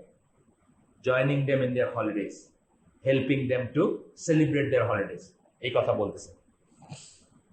And greeting them for their holidays, এবং তাদেরকে শুভেচ্ছা জানানো তাদের ধর্মীয় উৎসবের দিনে। এগুলো হচ্ছে আলামত যে আপনি তাদেরকে ভালোবাসেন, তাদের মতো হইতে চান, তাদের সংস্কৃতি, তাদের ধর্ম, তাদের ধর্মীয় অনুষ্ঠান ইত্যাদি আপনার কাছে প্রিয়। এগুলো হচ্ছে আলামত। 8 number, praising them and talking about their civilization and morals without looking at their wrong dates and incorrect belief। 8 নাম্বারটা হচ্ছে কি, তাদের সভ্যতাকে প্রেস করা। বাংলাদেশের ঘরে ঘরে মানুষ আছে যারা তাদের সভ্যতাকে প্রেস করে। তাদের এটা তো আমরা আমেরিকান এমবেসির লাইন দেখলেই তো বুঝি, এই লাইনটা তো বড় কেন, পুলিশের ঠ্যাঙ্গাইতেছে, হাট করতেছে, আপনারা সোজা করে দিতেছে, দেখবেন মিলিয়নিয়ার দাঁড়ায় এসে একটা পাসপোর্ট হাতে নিয়ে কখন তারা ঢুকতে দিবে আর কখন তার ইন্টারভিউটা নিবে। এটাই তো প্রমাণ করে যে আমরা তাদের সিভিলাইজেশনকে মনে করি। Praising them and talking about their civilization and morals without, মানে তাদেরকে প্রেজ করা, তাদেরকে প্রশংসা করা। আমাদের অনেক মানুষ আছে বলে, ভাই ওই দেশে ইসলাম ভালো পালন করে না কেন, মানে ওই দেশে কেউ কিছুতে না করে না, ওই দেশে চুরি নাই, ওই দেশে নাই, মানে ঘুষ নাই বা নাই। আসলে আমরা ওই দেশের যে লেভেলে, ওরা চুরি করে পেট ভরে শেষ।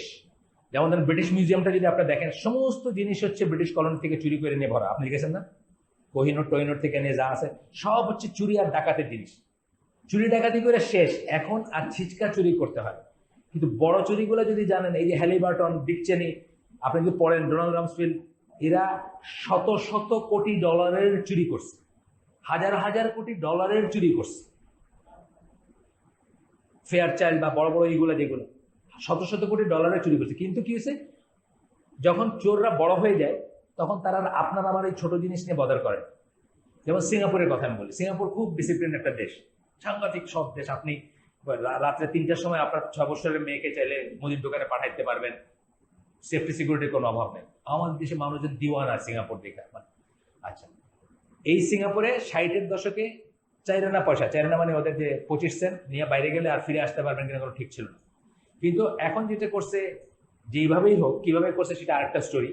এখন এমন একটা পজিশনে আসছে যে আপনি লাইনে দাঁড়াইলে লাইন ভাঙার আইন নাই, আপনি ঘুষ কেউ চাবে না আপনার কাছে আপনার পকেট কেউ কাটবে না, বা ইত্যাদি ইত্যাদি। এই সমস্ত জিনিসের জন্য আপনারা মনে করতেছেন যে তারা বোধহয় খুব অনেস্ট, কিন্তু আসলে তাদের চুরিটা হলো বিশাল চুরি। যেমন ধরেন লিকুয়ান ইউ যে ছিলেন, এই যে এসের আপনার ওদের যে প্রাইম মিনিস্টার ছিল অনেক বছর, এখন তার ছেলে প্রাইম মিনিস্টার। এই লিকুয়ানের বউ ছিল আর্কিটেকচারাল ফার্ম ছিল সিঙ্গাপুরে। আপনারা জানেন এইচডিবি বলে, হাউজিং ডেভেলপমেন্ট, মানে সিঙ্গাপুরে কিন্তু নিজে ফ্ল্যাট বানাইতে পারেন না, পারলেও খুব রেয়ার এবং খুব বেশি বড় লোক হইতে হবে কন্ডোমিনিয়াম যদি বানান। কিন্তু সাধারণত কি হয়, তাদের এইচডিবির যত দেখেন বিল্ডিং দেখা যায় সিঙ্গাপুরে সব হলো এইচডিবি, ওদের হাউজিং এর বানায়। ওইটার সমস্ত আর্কিটেকচারাল কাজ করতেন লিকুয়ানের ওয়াইফ। এর করাপশন না? বিশাল করাপশন। কিন্তু একটা ফুড সোলজার যে রাস্তায় যে দাঁড়ায় একটা লাইনে বাসে উঠতেছে তার কিছু আসা যায় না, সে বদারও নাই। সুতরাং ডোনাল্ড রামসফিল্ড বা কি বলে ডিক চেনি অথবা আলগোর আপনার অক্সিডেন্টাল জ্বালায় দিয়ে গেছে বাংলাদেশে, মাগুর ছড়া আলগোরের অক্সিডেন্টাল। এরা এদের করাপশন কি এটা নিয়ে সাধারণ আমেরিকান পাবলিক জানেও না, বদারও না। কারণ সাধারণ আমেরিকার পাবলিকের মাথায় তো কোনো ঘিলু নাই। ওরা ওদের লাইফ কি আপনার বলছি না, 5টার সময় 9টায় যাবে অফিসে, 5টার সময় ফিরতে 6টা বিয়ারের একটা পাওয়া যায়, 6টা একসাথে ধরে, ওইটা নিয়ে এসে বসলো। মোটা প্যাট, ইউজুয়ালি মোটা। আমেরিকানে কিন্তু ওভারওয়েট ইউজুয়ালি, আপনি দেখবেন ছবিতে দেখলে, রাস্তায় দেখলে বা ইসে দেখলে। বসলো, বৈশা টেলিভিশনটা অন করলো, 1টা 2টা 3টা 4টা 6টার সময় ঘুমাই গেল, ভোর রাত্রে ঘুম ভাঙলো, তারপর আবার 9টার সময় অফিসে যেতেছে। এই দুনিয়ার কিছু নিয়ে চিন্তা করার তার কোনো অবকাশই নেই। আমেরিকানদের এভারেজ আমেরিকানদের লাইফ এটা। আমি নিজে বহুবার গেছি, এই স্টেটের লোক জানে না ওই স্টেটের রাজধানীর নাম কি, এই স্টেটের লোক জানে না ওই স্টেটে কেমনে যাইতে হয়, তার দরকার নাই জানা। আমেরিকাতে কিন্তু শর্টওয়েভ রেডিও নাই। শর্টওয়েভ রেডিও নেই কেন? তারা শর্টওয়েভ শোনে না, তাদের দুনিয়ার খবরের দরকার নেই। তাদের রেডিও হচ্ছে AM FM। AM মানে মিডিয়াম ওয়েভ আর FM মানে FM। মানে নিজের শহরে 80টা রেডিও স্টেশন আছে। ফিলাডেলফিয়াতে ধরেন, একসময়ের কথা বলতেছি, ফিলাডেলফিয়ার ইনার সিটিতে 80টা রেডিও স্টেশন আছে। 80টার ভিতরে সে কোনটা থেকে কোনটা শুনবে? আপনার ইন্ডিয়া কি হলো, বাংলাদেশে বন্যা হলে তা বয়ে গেছে জানতে। তো এইভাবে নাইভ লোকজন তারা দুনিয়ার খবর রাখেন, তারা দুনিয়া সম্বন্ধে বদার। এবং এই ব্যাপারগুলো হচ্ছে যে তারা সুপিরিয়র ভাবার কোনো কারণ নাই, তাদেরকে সুপিরিয়র ভাবার কোনো কারণ নেই। তারা সারা দুনিয়ার থেকে সমস্ত সম্পদ চুরি করে ওইগুলা দিয়ে ওইখানে পসরা সাজাইছে। 60% অফ রিসোর্স ভোগ করে 5% অফ আমেরিকান মানুষ। আপনার স্ট্যাটিস্টিক দেখে নিন, আমেরিকান মানুষ হচ্ছে ভোক্তাদের 5% আর ভোগ করে কত? 60% রিসোর্সেস পৃথিবীর। এই যে তেল নিয়ে আমরা এত চিন্তা করি, আমাদের এখানে 1 টাকা বাড়লে মানুষ কান্নাকাটি করে। আমেরিকাতে এখনো তেল পৃথিবীর সবচেয়ে সস্তার ভিতরে পড়ে। এখনো সবচেয়ে সস্তা তেল হচ্ছে আমেরিকা, কারণ তারা বড় বড় গাড়িগুলো দৌড়াবে, বড় বড় এইগুলো দৌড়াবে। মানে ব্যাপারটা অন্য। এখন ওই দেশের ওইসব দেখে এসে আমরা ভুলে গিয়ে বলি যে ওদের ওইখানে সবকিছু, ওদের সিভিলাইজেশন কত, ওরা কত আগায় গেছে, ওদের কত উন্নতি। আর আমরা খালি এখানে খালি শরীয়ত নিয়ে কথা বলি, আর খালি এটা খায় না ওইটা দৌড়না করি, আর আমরা এখানে রাস্তার উপরে ঘুমাইতেছি, তাই না? আমরা একটা জিনিস মিস করি। মুসলিম যদি হয়ে থাকি, আল্লাহ যদি বিশ্বাস করে থাকি, আখিরাতে যদি বিশ্বাস করে থাকি, পৃথিবীর সবচেয়ে বড় দোষ কি? সবচেয়ে বড় দোষ কি? যে ত্রুটি সমস্ত গুণকে নষ্ট করে দেয়, কি সেটা? কুফর এবং শিরক, ইসলামের বিশ্বাস মতে, তাই না? তাহলে যত গুণ থাকুক আপনার, যেখানে কুফর এবং শিরক দিয়ে পরিচালিত এবং কুফর এবং শিরক যেখানে নর্ম, মুসলিম কোনোদিন এটাকে প্রেস করতে পারে না, ঠিক আছে? আর পৃথিবীর সবচেয়ে বড় গুণ কি? তাওহীদ, ঈমান। এইটা যদি থাকে, আপনার অনেক দোষ ক্ষমা হয়ে যায়। আপনার অনেক ছোটখাটো দোষ আল্লাহ ধরবেন না যদি এটা থাকে, ঠিক না কথাটা? এটা তো আমাদের ধর্ম বিশ্বাস। সুতরাং আমরা ওই সিভিলাইজেশন প্রেস করার আগে চিন্তা করব যে ওই সিভিলাইজেশন ফাউন্ডেশন কিসে? কুফরে, ফাউন্ডেশন শিরকে। এখন আপনাকে ওইখানে একটা, ধরেন ইংল্যান্ডে ধর্মকর্ম করতে দেয়, একটা রেগুলেটেড ওয়েতে করতে দেয়, যতক্ষণ আপনি তাদের সমস্যা যুক্ত কোনো কথা বলবেন না। এটা আপনাকে কেন, এটা লেসবিয়ানদেরও দেয়, এটা গেদেরও দেয়, এটা হিজড়াদেরও দেয়, তাই না?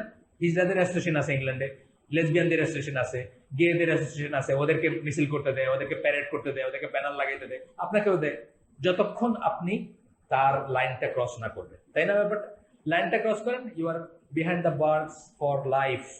আমি আলী তিমিমের কথা বলি। আলী তিমিমি কি এখন যাবজ্জীবন কারাদণ্ড হয়েছে। কেন হয়েছে? উনি নাকি কারে পেন্ট বল খেলতে বলছিলেন। পেন্ট বল চিনেন? একটা খেলা আছে যে ওই বন্দুকের মতো একটা জিনিস আছে, ওইটার আগে রঙের গোল্লা থাকে। তো আপনার এই সাদা শার্টে মারলে এটা রং লাগবে না? তা আমি বুঝলাম যে আমি আপনার টার্গেট ফিক্স করতে পারছি। এটা খেলা, ওদের ওই আমেরিকানরা ওদের পার্কে, ওদের রেস্টুরেন্টে খেলে। এইটা দিয়ে নাকি উনি কারে বলছিলেন যে এটা দিয়ে ট্রেনিং নাও, পরে কাজে লাগবে। এই জন্য উনি লাইফ সেন্টেন্স আছে। আলী তিমিমি স্কলার, অনেক বক্তৃতা পাবেন আপনার ইন্টারনেটে। তো কথা হচ্ছে যে আমরা এটা ভুলে যাই যে পৃথিবীর সবচেয়ে বড় দোষ হচ্ছে কুফর এবং শিরক। সমস্ত গুণ কেটে নষ্ট করে দেয়। যেখানে কুফর এবং শিরক আছে, সোনা দিয়ে বান্ধানো হলে, আল্লাহ তো বলছেন যে সোনা দিয়ে মুড়ে দিতেন উনি কাফেরদেরই, সোনা দিয়ে বান্ধানো হইলে আমরা এটা প্রেস করবো না। আর তাওহীদ, সেটার ভিতরে যদি 2-5টা দোষও থাকে, কবিরা গুনাহ পর্যন্ত যদি হয়, শিরক এবং কুফরের পর্যায়ে যদি না যায়, তথাপি কি সে মুসলমান না? তথাপি সেটা ক্ষমাযোগ্য, তথাপি আল্লাহ চাইলে তাকে ক্ষমা করে দিতে পারবে। এই জিনিসগুলো আমরা অনেক সময় বুঝি না। আল্লাহ বলতেছেন তোমাদের চোখগুলো যেন কষ্ট না পায়, and strain not your eyes in longing for the things we have given for enjoyment to various groups of them. কাফেরদের ভ্যারিয়াস গ্রুপকে আমরা এনজয় করার জন্য যেগুলো দিছি ওগুলো দিয়ে তোমাদের চোখে যেন কষ্ট না লাগে, তোমাদের যেন হিংসা না লাগে, তোমাদের জন্য ঈর্ষা না লাগে। আল্লাহ বলে দিচ্ছেন যে কথাগুলো আমি বললাম, আল্লাহ আয়াতে আসছে। কি বলতেছেন? The splendour of the life of this world that we may test them hereby. আমরা তাদেরকে এই সময় ডুবাই রাখছি যাতে তাদেরকে আমরা টেস্ট করতে পারি, অর্থাৎ তাদেরকে জাহান্নামে নিয়ে যেতে পারি, সোজা কথা। But the provision of your lord is better and more lasting. কিন্তু provision, reward in the hereafter, মানে আল্লাহ তোমাদেরকে যে ওয়াদা করছেন সেটা লাস্টিং, সেটা টিকে থাকবে, সেটা এভার লাস্টিং, টিকে থাকবে। 20 নম্বর সূরা তাহার 131 নম্বর আয়াত। আল্লাহ বলতেছেন যে তোমার চোখগুলো যেন কষ্ট না পায়, স্ট্রেন না হয়। আজকে আমরা অনেক অনেক ওদের জিনিস দেখে আহাও করি না। আরে আমি একদিন জাপানে আপনার এটা কি হিরোশিমাতে গেছি, লেবাররা আসলো জাহাজে, এমন একটা বাস চড়ে আসলো, আমি পেলাম আল্লাহ আমাদের দেশের একটা লেবার তো এই বাস চড়া দূরে থাক, দেখেও নাই কোনোদিন, এটা বেশ আগের কথা। আমি আল্লাহর কাছে দোয়া করলাম, আল্লাহ জান্নাতে আমাদের দেশের গরিব মানুষগুলোর এই বাস দেখায় দিন। এটা কি আমার চোখটা স্ট্রেন্ড হয়েছে ওই দিন, আমার চোখে মনে হয়েছে কি চকচকা বাস, কাফের গুলা সব আসতেছে। জাপান তো জানেন তো ভিরুলেন্ট কুফর আর কি, মানে অন্য কাফেররা কোন না কোনো ফর্মে আল্লাহকে বিশ্বাস করে। জাপানি ডিকশনারিতে গডের কোনো কনসেপ্ট নাই, জাপানি লাইফস্টাইল এবং ডিকশনারিতে গডের কোনো কনসেপ্টই নেই। অন্য কাফেররাও কাফের, বাট তারা অন্তত কোনো না কোনো ফর্মে এই বিশ্বাস করে। মানে জাপানিরা হচ্ছে একদম মানে পিওর একেবারে, মানে কি বলবো, সলিড কাফের আর কি। মানে অথচ আমরা মনে করি জাপানের কত এফিসিয়েন্ট, আমাদের জাপানের মতো হওয়া উচিত, মনে করি না? অনেকে আপনারা বলবে দেখো কেমন করে কাজ করে। কাজ করবে না কেন? ওইটা তার গড, তো ওইটা তার গড, কাজটা তার গড, এই জন্য সে কাজ করে, কোনো গড নাই। তো যাই হোক, আমি মনে করলাম, আমি তখন আল্লাহরে বলছি, আমার মনে আছে এখন, এটা ধরেন আর্লি 90s কথা, 91 কথা। হিরোশিমাতে গেছি আমরা, একটা বিউটিফুল বাসে করে লেবাররা আসলো, করবে কি আমাদের ওই জাহাজের মাল খালাস করে, লেবার আর কি, জাস্ট। কিন্তু বাসটা এত সুন্দর, আল্লাহ আমার দেশের একটা মানুষ তো এই বাসটা দেখেও নেই, নিশ্চয়ই তুমি জান্নাতে তাদেরকে প্রতিদান দিবা, তাদেরকে দিও আল্লাহ, তুমি তাদেরকে দেখার সুযোগ। আমি দোয়া করছি, আল্লাহ বলতেছেন তোমাদের চোখ যেন না কাটায়। বাংলা একটা কথা বলি না, চোখ কাটানো, সেটা যেন না কাটায়। এদিকে আসেন তো জুয়েল, এই ফোনটা ধরেন, বলেন আমি হালাকায় আছি, আমি কথা বলবো না। জানে সে, তারপরেও কেন করতেছে আমি জানি না। এরপর সালেহান ফজল বলতেছেন দিস ডাজ নট মিন, এর অর্থ এটা না যে Muslim are not allowed to be strong by learning from them about commercial and manufacturing and industrialisation. এটার মানে এইটা না যে আমরা তাদের কাছে আমরা স্ট্রং হইতে পারবো না, আমরা নেসেসারি জ্ঞান তাদের কাছে নিতে পারবো না, তা না। জ্ঞান কারো বাবার না। আমি আপনাদের আগে একদিন বলছি, অনেকে আমাদের বলে যে আপনাদের পশ্চিমের প্রতি এত, এই কাফেরদের এত ঘৃণা করেন, তো কম্পিউটার ইউজ করেন কেন, অ্যাজ ইফ কম্পিউটারটা তাদের বাবার। আর কম্পিউটার এই পর্যন্ত আসতে গিয়ে কত, আমি বলি যে একটা 100 তলা বিল্ডিং এর মতো সিভিলাইজেশন। এটার একতলা হয়তো মায়ান মেক্সিকানরা করছে, 2 তলা হয়তো ফেরাউনের সময়কার ইজিপশিয়ান সভ্যতা করছে, 3 তলা হয়তো গ্রিকরা করছে, 4 তলা রোমানরা করছে, 5 তলা আরবরা করছে, 6 তলা ইন্ডিয়ানরা করছে, এরকম না ব্যাপারটা? ধরেন এই যে 1001 দিয়ে সমস্ত কম্পিউটার ডিজিটাল ব্যাপারগুলো হলে বুলিয়ান অ্যালজেব্রার উপরে ডিপেন্ড করে। এই জিরো আবিষ্কার করছে কি? ওরা করছে, ওয়েস্টার্নরা করছে, ওরা করেনি। কিন্তু ওরা আপনাকে ভাবতে এরকম দেখাবে, তোমাদের যদি এতই অপছন্দ আমাদের, তাহলে কম্পিউটার ইউজ করে। কম্পিউটার তার বাবার না, কারণ এখানে যে 5 তলাটা যদি আপনি সরাই ফেলেন, 100 তলা বিল্ডিং ধুসে পড়ে যাবে না? দের ইজ নো 100 তলা। 5 তলা যদি না হইতো, অ্যালজেব্রা আরবদেরই, কেমিস্ট্রি আরবদের অবদান, তারপরে অ্যাস্ট্রোনমিতে বা ইসে আছে, অ্যাস্ট্রোফিজিক্সে তাদের অবদান আছে, এইগুলো না থাকলে আপনার 100 তলা বিল্ডিং কোথায় আছে? 100 তলা বিল্ডিং নাই কোন, একটার পর একটা, একতলার পর একতলা হয়ে 100 তলা উঠছে সিভিলাইজেশনে। সুতরাং এই কথাটা আপনারা এইভাবে উত্তর দিবেন, এটা কিন্তু একটা ফ্যালাসিয়াস কথা। অনেক সময় বলে তোমাদের এত আমাদের প্রতি অভিযোগ থাকলে তোমরা কম্পিউটার ইউজ করো কেন, তোমার টেলিফোন ইউজ করো কেন? এইগুলা টেকনোলজি যেটাকে বলি, এম্পিরিক্যাল সায়েন্স যেটাকে বলি, এটা কারো বাবার না, এটা আপনারও না, আমারও না। আমাদের কথা হচ্ছে এখানে ফিলোসফি নিয়ে, আমাদের কথা হচ্ছে এখানে লাইফস্টাইল নিয়ে, আমাদের কথা হচ্ছে এখানে জীবন ব্যবস্থা নিয়ে, এখানে গ্যাজেট নিয়ে কথা হচ্ছে না। এবং গ্যাজেটও আমরা কি যেটা দরকার সেটা নিব, আমরা বাহুল্যতে যাব না, আমরা এক্সট্রা এসে যাবো না। আমার যেটা চলে যাচ্ছে সেটাতে আমি নিব, আমি উন্নতি করবো, ইন্ডাস্ট্রিয়াল উন্নতি করবো, আমি যদি পারি আমি করবো, আমি ফ্যান চালাইতে পারলে আমি এখানে ফ্যান বন্ধ করে বসবো না, কিন্তু আমরা এটার জন্য জীবনকে উৎসর্গ করে দিব, আমাদের জীবনকে এটার জন্য বরবাদ করে দিব না। জাপানিজদের মতো হবো না, সোজা কথা। জাপানিজদের সাথে কারো যদি কোনোদিন মোয়ামেলা থেকে দেখবেন, মিৎসুবিশিতে চাকরি করে, নিজের নাম বলার আগে মিৎসুবিশির নাম বলবে। মানে সে যে মিৎসুবিশির, এটা হলো তার জীবনের আইডেন্টিটি, আর কাজটা হলো তার গর্ডার। 9 নম্বর আলামত, বাচ্চা কাচ্চার নাম কাফেরদের নামের অনুসরণে রাখা। নাউজুবিল্লাহ।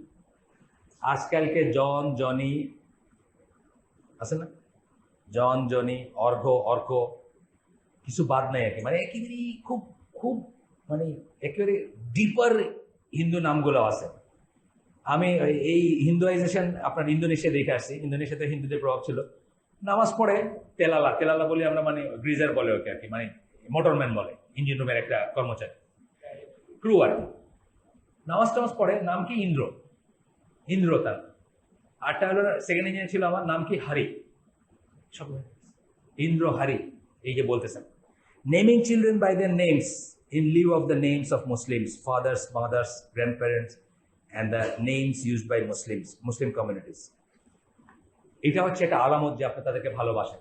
আপনার ছেলের নাম যদি অর্ক, কি জন, জনি, জেমস এমার্কা হয়ে থাকে, আপনার সমস্যা আছে, এটা বলতেছে।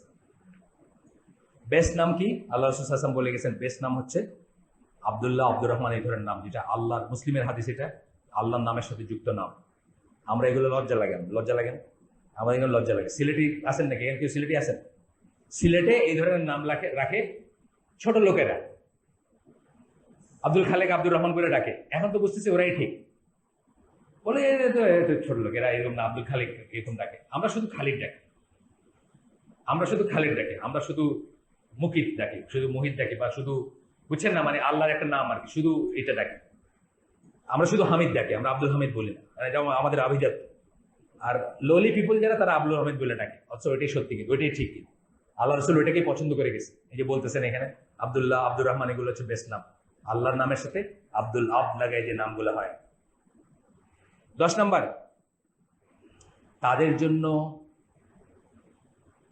আল্লাহর কাছে দোয়া করা। মৃত্যুর পরে তারা মরে গেলে আল্লাহর কাছে দোয়া করা, এটা কিন্তু বড় একটা অপরাধ।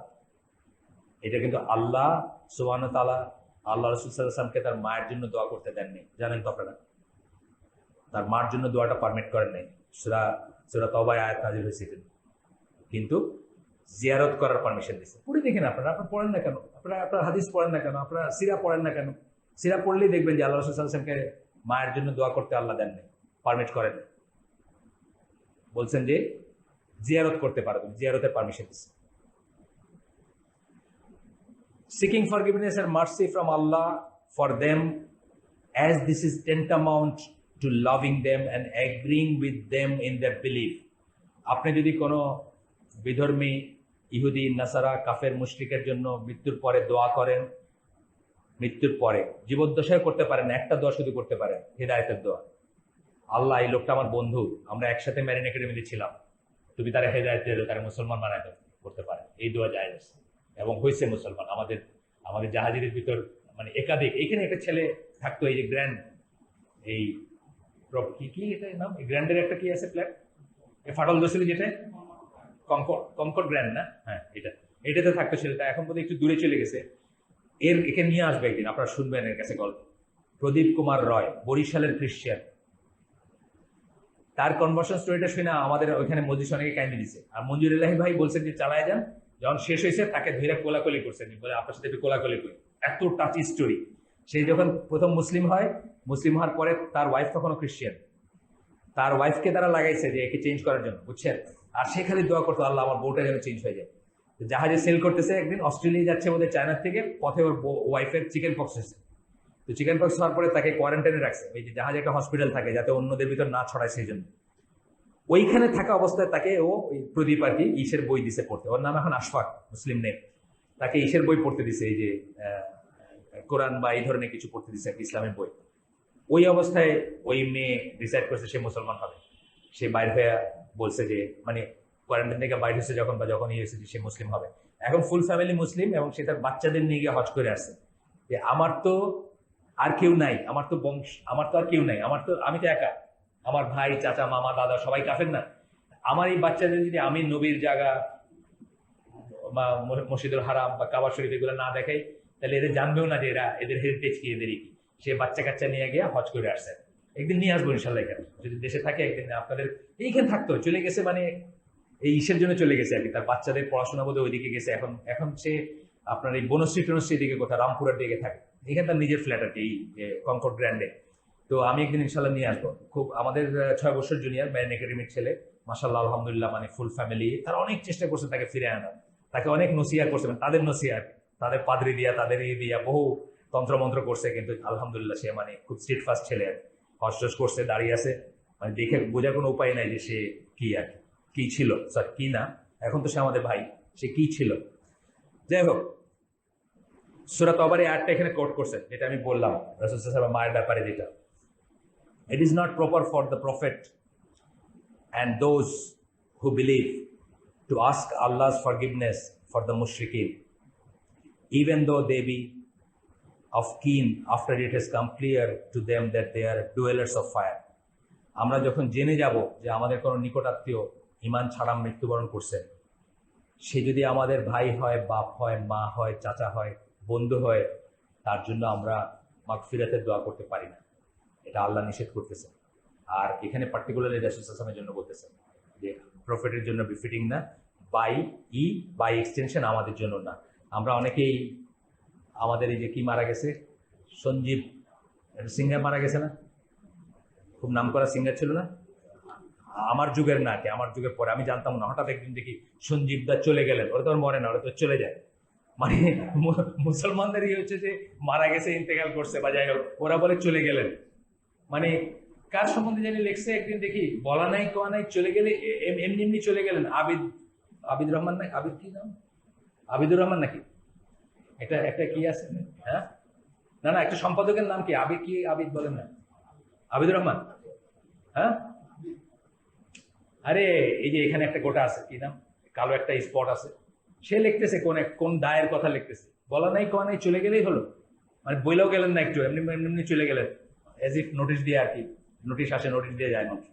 যাই হোক, তো যেটা বলতেছি যে সঞ্জিত দা যখন মারা গেলেন, বাংলাদেশের মানুষ তো অর্ধেক বিধবা হয়ে গেল, মেয়েরা, বুঝছেন না, মানে কি সঞ্জীব দায় কেমনে করে চলে গেল, এই কম বয়সে কেমনে আল্লাহ তারা নিয়ে গেল।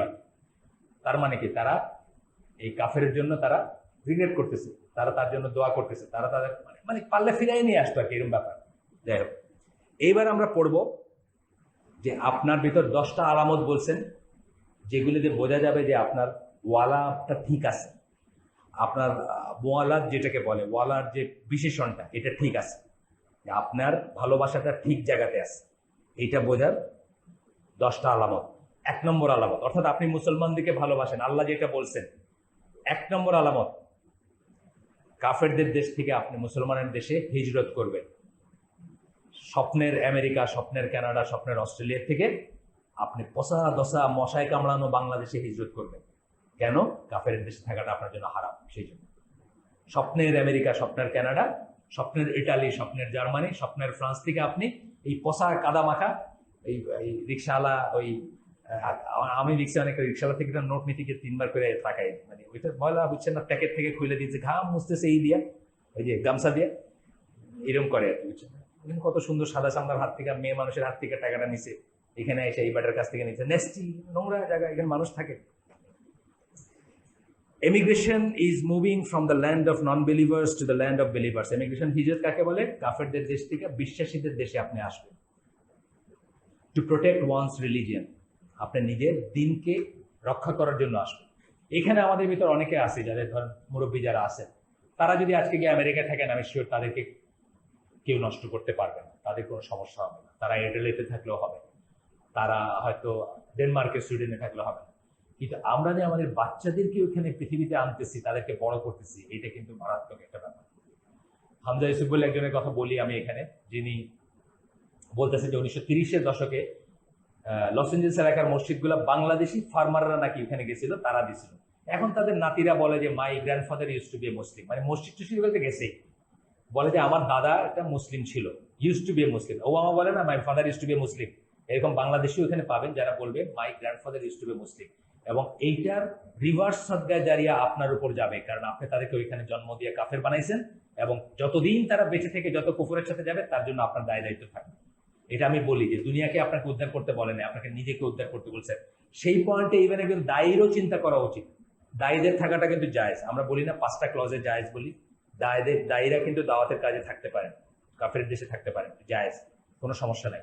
কিন্তু তাদের বাচ্চাদের ব্যাপারে তাদের চিন্তার ব্যাপার আছে, এটা আমরা বলি না। এই স্কলাররা বলবেন যে আপনাদের বাচ্চাদের ব্যাপারে চিন্তা করা উচিত এবং প্রয়োজন বোধে আপনারা তাদেরকে পাঠিয়ে দিবেন, অথবা নিজেরা বাচ্চা যখন বড় হবে তখন চলে আসবে, বড় হতে শুরু করবে তখন চলে আসবে, বা জন্ম যখন দিবেন তখন চলে আসবে। একটা ঘটনা আমি আপনাদেরকে বলছি আগে, আবারও বলতেছি, জানার জন্য বলতেছি, সমালোচনার জন্য না, জানার জন্য। এই জন্য জানা উচিত, আপনারা কত গর্হিত এটা জানবেন। ওনার নাম হচ্ছে ওমর বাকরি মোহাম্মদ। উনি ছিলেন ইংল্যান্ডে হিজবুত তাহরীরের প্রতিষ্ঠাতা, বড় মানে বিশাল জোশ সম্পন্ন আর কি। খোলাখুলি ভাবে উনি মানে ওসামা বিন লাদেনের সাপোর্টার ছিলেন ইংল্যান্ডে বসে। 2003 সালের দিকে, পরে আর উনি হিজবুত তাহরীর ছিলেন না, মুহাজিরুন বলে একটা গ্রুপ তৈরি করছিলেন, আল মুহাজিরুন। 2003 সালের দিকে উনি ইংল্যান্ড থেকে চলে আসছেন, বিকজ ওনাকে পুলিশ খুঁজতেছিল, ধরবে। উনি চলে আসছেন লেবাননে, আসছেন এখন সম্ভবত লেবাননের জেলে আছেন। ওনার ডুয়েল পাসপোর্ট, জর্ডানিয়ান এবং সিরিয়ান পাসপোর্ট। ওনার বড় মেয়েটা লন্ডনে স্ট্রিপ ডান্সার, এখন ন্যাংটা নাচের ক্লাব আছে, ওখানে ন্যাংটা নাচে বড় মেয়েটা, পয়সার বিনিময়ে ন্যাংটা নাচ, এটা হচ্ছে তার প্রফেশন। এখন এই যে আলেম, এই যে দায়ী, উনি সারা দুনিয়াকে আল্লাহ, দুনিয়ার জন্য কিন্তু আল্লাহ ওনাকে ধরবেন না, কিন্তু নিজের আহালকে, কু আনফুসাকুম আহলিকুম নারা, নিজের আহালকে, নিজের বাচ্চাকে যদি বড় করলেন, যেখানে বড় করার বদৌলতে সে একদিন বললো যে আমি তোমার কেয়ার করি না, এবং উনি কিছু করতে পারবেন না, কারণ পুলিশে ওনারা ধরবে। উনি যদি মেয়েকে জোর করেন, গ্রোন আপ মেয়েরা যদি জোর করে বলেন তুই এটা করতে পারবি না, পুলিশে এসে ওনারা ধরে নিয়ে যাবে। সুতরাং ওনাকে ওটা দেখে থাকতে হয়েছে। আপনাদেরকে যেন আল্লাহ এই দুর্ভাগা না করেন, যে আপনারা যাদেরকে আজকে পয়সা খরচ করে ইংল্যান্ডে আমেরিকায় পাঠাচ্ছেন, আপনার বংশধর যেন এই পরিণতিতে না পৌঁছায়, আপনার বংশধর যেন এই পরিণতিতে না পৌঁছায়। আমার এক বন্ধু এই দেশের নাম করা, এককালের নাম করা একটা ফ্যামিলির তার ভাতিজি খুবই ইসলামী ফ্যামিলিরই, আমি নাম বললাম না কারণ মুরব্বী যারা আছেন এক নামে চিনবেন তাকে। তার ভাতিজি কয়দিন আগে দেখলাম first ever Bangladeshi to get Oscar মানে সিনেমার জন্য যে পুরস্কার আছে, কোনো একটা টেকনিক্যাল কিছুতে আর কি, কোনো একটা সাউন্ড এফেক্ট বা কোনো অ্যানিমেশন কিছুর জন্য পাইছে, অভিনয় করে না, কিন্তু কত গর্বের কথা যে মানে অমুকের নাতি নাকি অস্কার অ্যাওয়ার্ড পাইছে, বাংলাদেশের মুখ উজ্জ্বল করছে। এইটাই হবে যখন আপনি ওইখানে তাদেরকে জন্ম দিবেন। মানে সিনেমা অস্কার মানে জানেন তো, সিনেমার হলিউডের পুরস্কার, আর ওইটাতে একটা প্রাইজ পাইছে বাংলাদেশের মুখ উজ্জ্বল করছে। তারপরে আরেকখানে দেখলাম যে ফার্স্ট এভার পর্নোগ্রাফি তারকা বাংলাদেশি ইন ইউনাইটেড স্টেটস, চিটাগংয়ের ব্যবসায়ীর মেয়ে জেসমিন, কত গর্বের কাজ করছে। মানে ওর আবার ইন্টারভিউতে বলছে যে আমি জীবনে ফেমাস হইতে চাইছিলাম, মানে আই গট ইট, মানে আমি হইছি ফেমাস, সারা দুনিয়া আমাকে এক নামে চিনে। বাংলাদেশে মুসলমানের মেয়ে, চিটাগংয়ের ব্যবসায়ীর মেয়ে, নাম হলো জেসমিন, পর্নোগ্রাফিক তারকা, মানে ওইখানকার ফটোগ্রাফিতে করে। সো এই পথটা যে খুলছেন, প্রত্যক্ষ বা পরোক্ষভাবে যিনি টাকা দিলেন, যিনি নিয়ে গেলেন, যিনি বিচার ব্যবস্থা করলেন, যিনি স্পন্সর করলেন, প্রত্যেককে আল্লাহর সামনে দাঁড়াইতে হবে এই কাজে সহায়তা করার জন্য। এইভাবে চিন্তা করবেন, তাহলে দেখবেন অনেক কিছু করতে পারবেন। আর নাইলে যদি মনে করেন খালি লিমোজিন আর বড় বড় বার্গার, বিগ ম্যাক পাওয়া যায় না, 3 টিয়ারের বার্গার খায় ওরা, 2টা প্যাটি। আমরা তো বাঙালিরা ছোট ছোট মানুষ, আমরা একটার খাই, ওরা 3 টিয়ারের খায়, হোপার আর কি সব নাম আছে, বিগ ম্যাক, এটা সেটা। তো ওইগুলো খাওয়ার জন্য আর বড় গাড়ি চালানোর জন্য পাঠাইলেন, তারপরে পরিণতি এরকম হবে, এটাই বলতেছেন এইখানে আপনাদেরকে ওই দিন যে সূরাটার আয়াত পড়ছিলাম, আমরা আরে একটা কোনো প্রসঙ্গে পড়ছিলাম, আমি মনে নেই, এখানে তো পড়ছিলাম বলে সূরা নিসার 97-98 কি এখানে পড়ছিলাম যে যারা এই অবস্থায় মারা যাবে, এখানে আমি জানি না, আরেকটু পড়ি আমরা তাহলে। যাদেরকে মৃত্যুর ফেরেশতা জুলুমরত অবস্থায় যাদের জান কবজ করবে। জুলুমটা কি? তারা কাফের দেশে থাকতেছে, এটাই জুলুম, আর কোনো জুলুম। তারা কাফেরের মাঝে মুশরিকের ভিতরে থাকতেছে, এই অবস্থায় যাদের জান কবজ করবে মৃত্যুর ফেরেশতা, তখন তাদেরকে জিজ্ঞেস করবে যে তোমাদের এই অবস্থা কেন? বলতেছেন, verily as for those whom the angels take in death while wronging themselves as they stayed among the disbelievers, even though immigration was obligatory for them, যদিও হিজরত করা তাদের জন্য ফরজ ছিল, কিন্তু তারা কাফেরদের ভিতর, মুশরিকদের ভিতর বসবাস করতেছিল, তাদেরকে যখন করা হয়, জান কবজ করা হবে, তখন মৃত্যুর ফেরেশতা জিজ্ঞেস করবে তোমাদের এই দুরবস্থা কেন, কেন তোমাদের অবস্থা এরকম কেন? তোমাদের জন্য তো হিজরত করা অব্লিগেটরি ছিল, ওয়াজিব ছিল, ফরজ ছিল। তারা মানে ফেরেশতারা জিজ্ঞেস করবে তাদেরকে, in what condition were you, তোমাদের অবস্থা কি ছিল দুনিয়ায়, যে অবস্থা কি ছিল? তারা বলবে we were weak and oppressed on earth, আমরা দুর্বল ছিলাম এবং আমরা মজলুম ছিলাম, আমাদের উপর জুলুম করা হয়েছে, অর্থাৎ আমরা পারিনি কিছু করতে। মিথ্যে ফেরেশতা বলবে, was not the earth of Allah spacious enough for you to emigrate there in, আল্লাহর দুনিয়া কি প্রশস্ত ছিল না যে তোমরা কাফেরদের এখান থেকে বাইরে যেতে পারতো অন্য কোথাও? ছিল না? জিজ্ঞেস করবে। Such man will find their abode in hell, এই সব মানুষ তাদের পাবে কোথায়? পরিণতি কোথায়? দোজকে, জাহান্নামে, সরাসরি জাহান্নামে। ইফ আর বাট বলেন নাকি, হোয়াট অ্যান ইভিল ডেস্টিনেশন, কি করুণ পরিণতি। তারপরে বলতেছেন except weak ones among men, women and children, একদম দুর্বল যারা, জেইফ যারা। যেমন আমি ইংল্যান্ডে গেছি, সিলেটে দেবীতে এমন মহিলা দেখছি যাকে তার 60 বছর আগে তার হাজবেন্ড নিয়ে গেছিল, হাজবেন্ড মারা গেছে, কোনো ছেলে পেলে নাই, দেখার কেউ নাই, ডোলের উপর চলে, ওদেরকে সোশ্যাল সিকিউরিটি পয়সা দেয়, ওটার উপর চলে, সে জানেও না বাংলাদেশে কেমনে আসতে হবে। এই ধরনের মানুষের কথা বলতেছেন। Except weak among man, women and children who cannot devise a plan, যারা একটা প্ল্যান বাইর করতে পারে না কেমনে করে হিজরত করবে। Nor are they able to direct their way, এবং রাস্তা খুঁজে পায় না, মানে কিভাবে আসতে হবে এটা জানেন। অর্থাৎ এই ধরনের দুর্বল যারা, তারা ছাড়া বাকিদের কথা বলতেছেন আল্লাহ সূরা নিসার 97-98 আয়াতে, যে তারা, তাদের ডেস্টিনেশন হচ্ছে জাহান্নাম। আমরা নিশ্চয়ই আমাদের বংশধর জন্য সেটা চাই না, আমরা নিশ্চয়ই চাই না। আমরা কারেক্ট করে নিব, আমাদের মগজকে কারেক্ট করে নিব। আমাদেরকে আল্লাহ খাওয়ান, আমাদেরকে IMF, ওয়ার্ল্ড ব্যাংক বা আমেরিকান পেট্রোডলার বা আমেরিকান ডলার খাওয়ায় না, আমাদের পেট্রোডলার বা আমেরিকান ডলার খাওয়ায় না, আমাদেরকে আল্লাহ খাওয়ান। এই বোধটা আমরা নিজেদের ভিতরে প্রতিষ্ঠিত করবো ইনশাআল্লাহ। 2 নম্বর, helping the believers by wealth. আলামত কি? আলামত তাইলে আপনি যদি মুসলমানদের ভালোবেসে থাকেন, আপনি কাফের দেশে থাকবেন না। আমি একটা ইসেরে চিনি, ওই এয়ারফোর্সের একটা পাইলটকে চিনি, পরে এয়ারলাইন্স পাইলট ছিল, সে কানাডায় ছিল, তবলিগ করে বোধ হয়, যাই হোক, মানে ফুল ফ্যামিলি সহ সে চলে আসছে, জাস্ট এই পয়েন্টে চলে আসছে যে সে ওইখানে থাকবে না কাফেরদের ভিতরে। তারপর একটা কম্পিউটার সায়েন্স ইঞ্জিনিয়ারিং এর ছেলে জানি আতাউল নাম, এখন দুবাইতে আছে, আমাদের গ্রুপের মেম্বার। তো সে তার সাউথ ইন্ডিয়ান একটা মেয়েকে বিয়ে করছিল, সে নিউ ইয়র্কে পড়াশোনা করছে, 8 বছর ওইখানে চাকরি বাকরি করে তারপর দেশে চলে আসছে। এই ওয়ালাল পাড়ার কনসেপ্ট আইসা আমাকে বলছে, না ভাই আমি এই কনসেপ্টে আসছি, এই যা পড়তেছি আমরা এই কনসেপ্টে আসছি। 2 নম্বর point, helping the believers by wealth, lives and word for whatever they need in their life and religion. একজন বিশ্বাসীর জীবনে যা কিছু দরকার আছে সেই ব্যাপারে যদি কোনো প্রয়োজন থাকে, কোনো অভাব থাকে, সেইটাতে হেল্প করবে কি দিয়া? ওয়েলথ, লাইফস অ্যান্ড ওয়ার্ড, দরকার হলে সম্পদ দিয়া, দরকার হলে জীবন দিয়া, দরকার হলে শরীর দিয়া, দরকার হলে কথা দিয়ে, যা তার আছে, যা দিয়ে সে পারে, একজন বিশ্বাসীকে সে তার প্রয়োজন অনুযায়ী তাকে হেল্প করবে। আজকে আমরা এখানে শেষ করে দেবো। সুবহানাকাল্লাহু ওয়া বিহামদিকা আশহাদু আল্লা ইলাহা ইল্লা আনতা আস্তাগফিরুকা ওয়া আতুবু ইলাইক। ওইটা যদি ঠিক হয়ে থাকে তাহলে পরিবেশটা বাড়ছে। আমরা ইনশাআল্লাহ আরেকটা দিনে শেষ হয়ে যাবে আমাদের এটা। আসসালামু আলাইকুম।